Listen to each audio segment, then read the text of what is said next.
NFL Week 12 prediction video, in-depth breakdown for every game for Week 12. There is a short video posted for anyone who's not interested in the full depth breakdown, but this is only going to be about a 20-minute video, 2 minutes on each game probably. There will be timestamps through the video if anyone only wants to listen to certain games, but I suggest you listen to it because I'm going to make you understand why we're picking some of these games. We got a lot of stats to back it up and a lot of knowledge. I've watched almost every game. Obviously, can't watch every game because they all come on at the same time, but I recap a lot of the games too. I know a lot of the inactive and active players. And overall, I've been doing really good on football this season. The past 2 weeks, 9 out of 14. The past 2 weeks, that's not up to my standards. That's only 64%. Like, definitely being the 75 to 80% range, or obviously higher. But the last couple weeks been really good. I'm really zoning in on football now that we're deeper into the season. There's a lot of stats to back up some of these picks. And a lot of big news about inactive and active players. You know, some of the players that are playing kind of dinged up, where some of the teams' locker rooms are.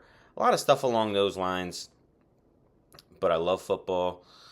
The past couple weeks, like I said, I did make a small adjustment last week in my original prediction. I did pick the Chiefs.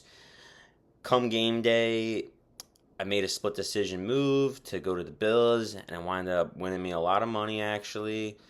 I wish people would comment and ask for help with their parlays or whatever they're doing. I mean, I do dig into the props and stuff a little bit, but the money lines and the spread is where I lock in, and I've won quite a bit of money the past 3 weeks ever since I really stopped zoning in on the props as much. They're fun. You don't have to lay as much money down. But if you just want to pick winners and spreads, I feel like this is what my channel is best at right now. This is where I'm hot. I'm striving there right now. But NFL Week 12, let's do it. Thursday Night Football. Steelers versus Browns.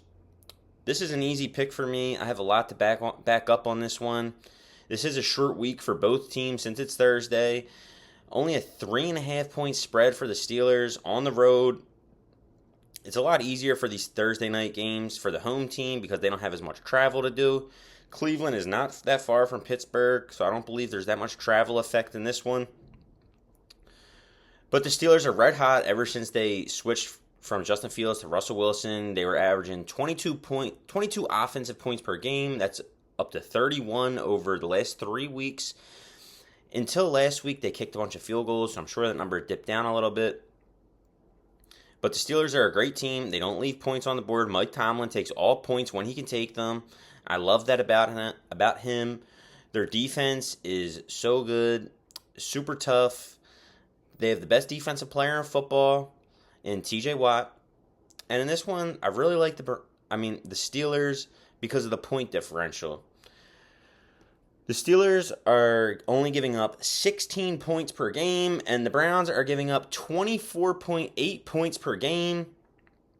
They're going with Jameis Winston here. He's obviously the backup quarterback. They have good weapons. Nick Chubb is not healthy. He hasn't been playing great this whole season through the 3 or 4 games he's played. Famous Jameis does make a lot of mistakes. We've seen that a couple weeks ago against the Chargers. 3 interceptions. I really like the Steelers here. More complete team. They're hot. Better coaching. 3-point spread is not where I had it at. I thought it would be more like a 6.5 point spread. So I'm hammering the Steelers here. I like them a lot. Next is the Vikings and the Bears. And this is a team that's really surprised me this year with Sam Darnold and the Vikings. He's been red hot through about the first 10 weeks. And then the first couple weeks he has came back down to earth a little bit, but they're still winning football in ugly games. But for the Bears, Caleb Williams, on the other hand, is not ready yet. This is one of those things I talked about in the beginning of the video. We know what's going on in the locker room over there. They just fired their OC. The Bears are a complete mess. Caleb Williams cannot throw the football. The offensive line is horrible. This is a home game for the Bears. They should have beat the Packers last week, but they had their field goal blocked to win the game. Unfortunate for them, but we had the Packers, so we love that. And one of the big stats in this game is also going to be the point differential.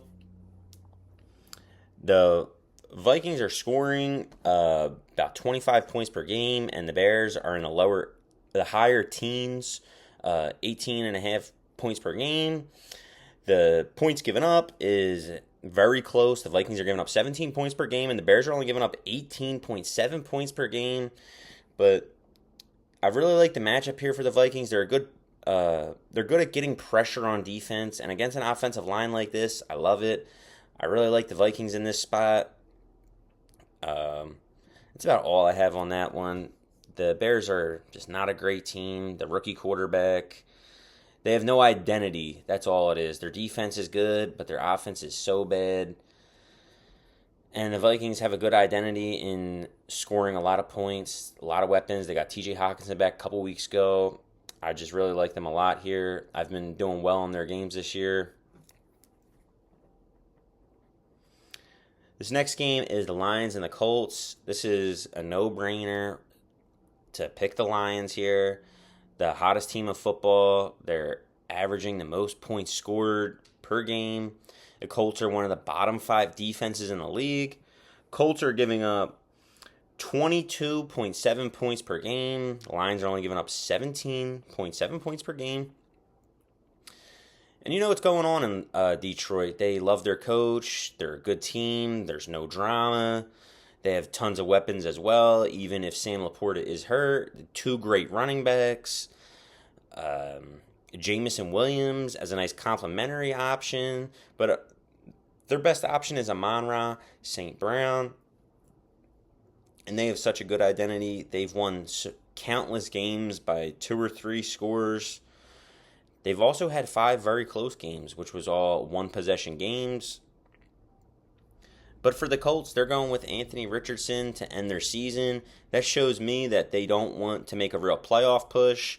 If they wanted to make a real playoff push, they would have stuck with Flacco. They're wetting Anthony Richardson's feet a little bit to have him for the future, so he will be better next year. But I truly believe that they threw in the towel by giving up on Joe Flacco after a couple weeks. He had a couple bummer games, but he also won a couple games. And the offense was putting up way more yards per game. With Anthony Richardson at quarterback, I don't believe he can battle with Jared Goff.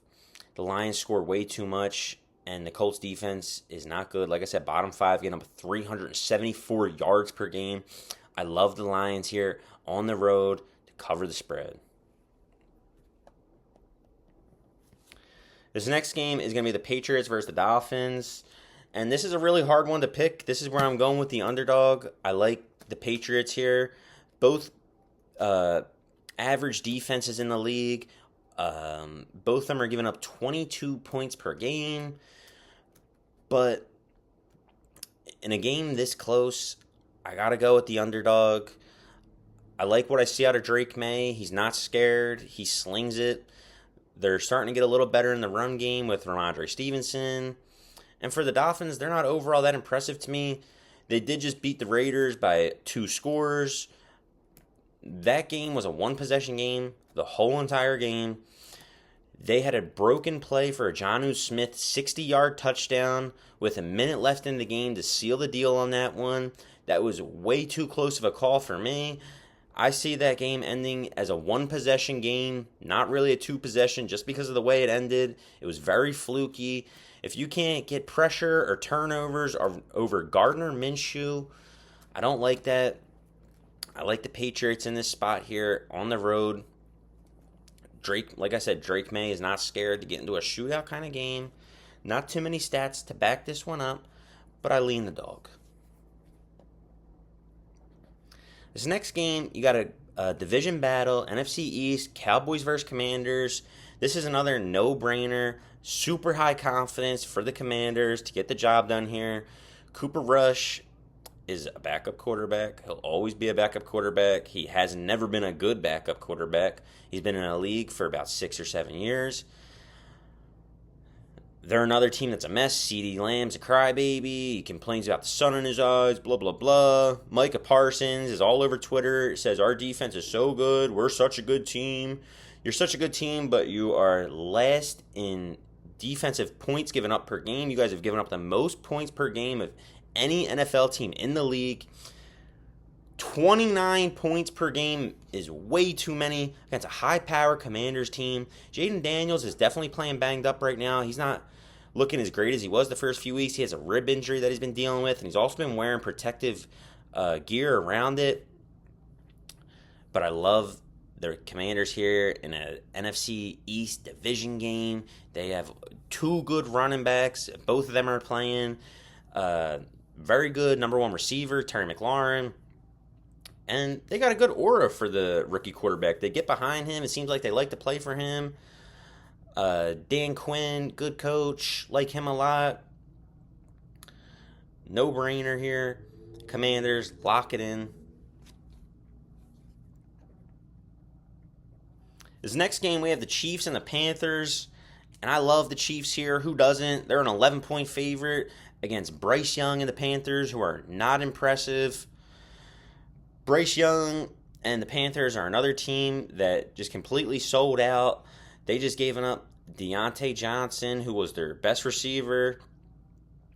They paid Chuba Hubbard an absurd amount of money, which was really strange because they're not going anywhere this year or next year.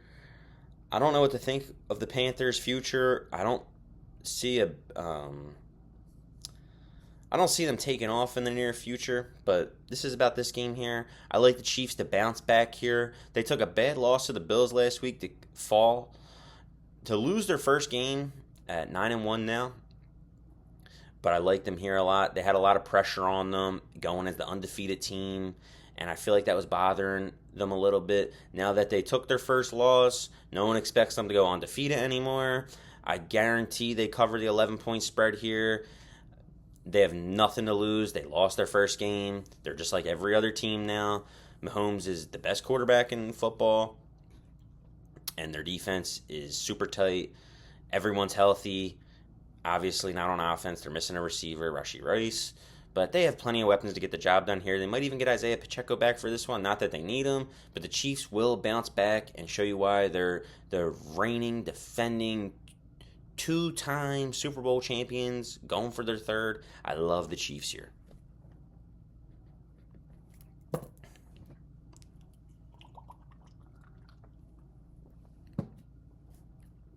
This next game, we have the Titans and the Texans.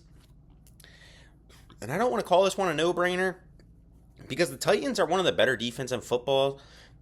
They're number one in yards given up per game. They have a super tight defense. They picked up L'Jarius Sneed in the offseason, who's been super good. Only giving up 278 yards per game. I like that. They give up a lot of points per game somehow, though. 26 points per game. And the Texans are another team that's very good at defense. Fourth in yards given up per game. Only giving up 21.5 points per game. So there's about a 5-point differential there. But I think the Texans are going to start to get back on track here. They just got Nico Collins back last week. They just had a really good game on Monday Night Football. Joe Mixon is an animal. They're pounding him into the ground. I love that. Old school style football. They still have Tank Dell, Dalton Schultz, lost Stephon Diggs on the year. But I like the Texans to start getting back on track against Will Levis. I don't believe he's a starting NFL quarterback. The Titans are rocking with him. They drafted him, I believe, last year, possibly the year before, kind of high. But I love the Texans here at home. The offense has been looking too good. And like I said, I really think that Nico Collins coming back is great for them. This next game, we have the Broncos and the Raiders. And in this one, average confidence for the Broncos to get the job done. They just put an absolute whooping on the Falcons, who I rate as a pretty good team this year. The Broncos are very hard for a lot of people to figure out because 1 week they lose to the Ravens by 30 points. Then 2 weeks later, they beat the Falcons by 20, 30 points. Really hard to get a read on this team. But they have a great coach, Sean Payton. And Bo Nix is really starting to find his groove, I believe. He's finally starting to not care about slinging the ball a little bit. Him and Sutton have a great rapport. There's a couple other young kids there in the receiving corps. Their flaw is the run game. Javonte Williams, not great. But the Broncos, another team, very good defense. They are third in yards given up per game, and also only giving up 16.5 points per game. That's super low. The Raiders cannot say the same. They're giving up 28.5 points per game here. 12-point differential there. Just for that reason, I'm definitely rocking with the Broncos here. They're hot. A lot of momentum. Bo Nix is probably going to be your rookie of the year. He looked phenomenal last week. 4 touchdowns. He also has the threat of running the ball. He's not scared to take off out of the pocket. For the Raiders, last week, Zamir White exited the game. Alex Madison exited the game. They don't have a great number one receiver. Their best receiver on their team is their tight end, Brock Bowers. A lot of respect to him. He's having a great rookie campaign here. But Gardner Minshew's your quarterback. I'm not rocking with it. Obviously, they'll win a couple games with him, but the defenses are on 2 different levels here. One of them is super elite, and the other one's bottom of the barrel. I love the Broncos in this spot. This next game, we have the 49ers and the Packers. And the Packers, like I said earlier in this video, who played the Bears last week, got a miracle win by blocking a field goal. I'm not that high on the Packers as everyone else in the world. People really love Jordan Love. I don't believe he's the truth. They have so many weapons for him. Josh Jacobs, Jaden Reed, Romeo Doubs, Christian Watson. And they're still not really just playing great football. A lot of their players have been hurt and missed some time. But I like the Niners here to bounce back. They're another team. They're about 5-5 right now. But the defense is still good. 5th in the league in yards given up per game. Only giving up 22 points per game. And for the Packers, they're about mid-pack. They're kind of even in everything with the Niners. But the Niners didn't have George Kittle last week. That's really big for them. They lost Ayuk for the season. McCaffrey will start to look like himself week after week. He's just getting into the groove of things. This is a road game. Not a great stat here to back up why I like the Niners. I truly believe it's because the Packers should have lost last week. To win a game off blocking a field goal, you can't depend on stuff like that. And that was against the Bears, who I don't rate very highly. I still rate the Niners very high, even though they've had their woes this year. Take the Niners this week. This next game, we have the Cardinals and the Seahawks. And these are 2 teams that I haven't had a great read on all year. Unfortunate, but honest. The Cardinals are so strange. They whooped the Jets a couple weeks ago, 31-6. And then they had a bye week last week. But Kyler Murray's decent. James Conner's good. Marvin Harrison, super disappointing. He's not getting a lot of targets. He's not getting a lot of separation out there.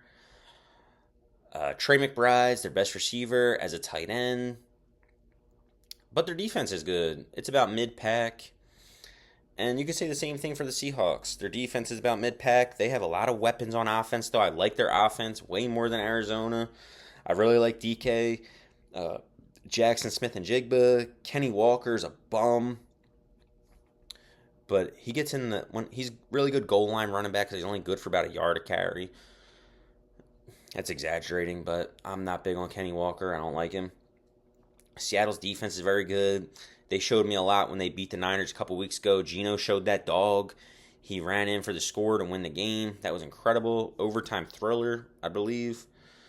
But in this one, I'm going to go with the Cardinals off the bye. I like teams coming off a bye. They had a lot of time to recover and come up with a game plan to win this one. As long as you can stop Geno from airing the ball out, I think this should be an easy win for them. Cardinals have been well at moving the ball. 31 points against any team in the NFL. I don't care if it's the Jets. That's very good. But both these teams are very similar in my eyes. Not great run game, but better at passing. I like the Cardinals here on the road as a small underdog. Not many dogs barking on this Sunday coming up. Next, Eagles and Rams. This is a very easy game for me to break down. My team, Philadelphia's own. I love the Eagles in this spot. Don't overthink it. The defense is number 1 in the league in yards given up per game. Also only giving up 17.9 points per game. The Rams are about 10th from last in yards given up per game. Only giving up about 24 points per game, so there's only about a 6-point differential there, which is 1 score. Let me tell you something about those Eagles, though. They're super hot. No drama this year. None of that AJ crybaby crap. Or Saquon is the team. He's carrying the team, literally. He looks phenomenal. And the defense looks even better. They did so good in the draft, getting Cooper DeJean, Quinyon Mitchell. Most of the team's very healthy. Don't sleep on these Eagles. They're on a run. They can score with the best of them. And they've won so many games by 20 points or more. For the Rams, they are getting healthier. They got a couple of their players back in recent weeks, Cooper Kupp and Puka Nacua. They have Kyron Williams, good running back. But I believe the Eagles' defense will shut them down. They've been getting very good pressure this year. Quinyon Mitchell is like the best cornerback in football this season for coverage.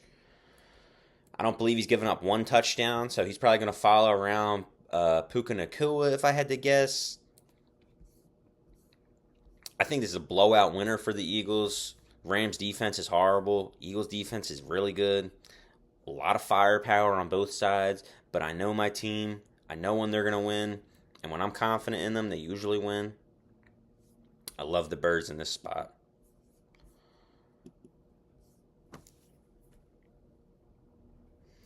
And the last game, Monday Night Football, Ravens versus Chargers. It's another really hard game to pick. The Ravens have one of the worst defenses in football. They're another team, 362 yards per game, giving up 25 points per game. It's so many compared to the Chargers. Chargers are giving up 14.5 points per game, number 1 in football. I love that. For that reason, I'm taking the Chargers here at home. Justin Herbert rallied in the last game against the Bengals in prime time.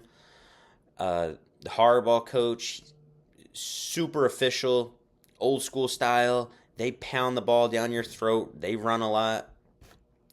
They don't ask a lot out of Justin Herbert, but even if they did, he would complete the task. For the Ravens on the other side, they just went into a close game with the Steelers. Lamar didn't look great. The Ravens started off the season super hot, but the last couple weeks, we're starting to find some teams exploit their defense a little bit and ultimately stopping Lamar on offense, keep him inside the pocket, make him throw, stack the box when Henry's there. This is a battle of the Harbaugh brothers, so this will be a very cool game. I'm sure they know, obviously, they know each other very well, they're brothers, but, I mean, as in play calling, they're going to have a good feel for each other. I believe this Ravens are a 3-point favorite. I believe the Chargers will win this game by like 3 points. It's going to be a low-scoring game. Might not be a thriller for the fans, but I like the Chargers here. Probably 20-17, 23-20 kind of win. I really like J.K. Dobbins. They just got Gus Edwards back a couple weeks ago. A lot of good receivers. Ladd McConkey, Quentin Johnston, and such an underrated quarterback. I believe one of the most underrated quarterbacks in all of football, Justin Herbert. He's a winner. But I love the Chargers here in this spot. And that will conclude your Week 12 prediction video. Drop a comment if you have a question or want to talk about any possible parlays for yourself. But hopefully we get off to the the start I'm looking to here. Like I said, more than the 64%. It's got to be. We got to get to about 75% or higher this week. It's about time. Drop a comment. Share with a friend. Everything's appreciated. And comment if you want any more shorts on anything or another more in-depth breakdown to something else. I really like to talk about fantasy football as well. I'm doing pretty good at that this season, despite all the injuries. Everyone's dealing with the injury bug. Besides fantasy football, these real teams, real football, everyone's dealing with the injury bug right now. And I can't wait to break down some more videos with y'all. Good luck. Until next time.